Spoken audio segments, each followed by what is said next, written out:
Hey everyone, welcome back to another quick and very interesting tutorial. Well, in this quick tutorial, I'm gonna give you a website that you can use to trim any of the audio files you want without even signing in up and without even any third-party application. Now, in order to do it, just simply open any of the browser you want, and in the browser, you need to search for Audio Trimmer.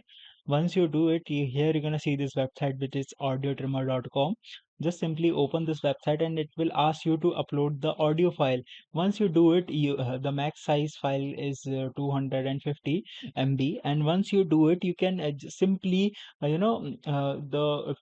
trim your audio files as per your need, and you can easily download those files, and you don't even need for sign in over this application and over this website. And here you can see multiple more functionality that have been provided by this audio trimmer website. So it's a very basic but useful website.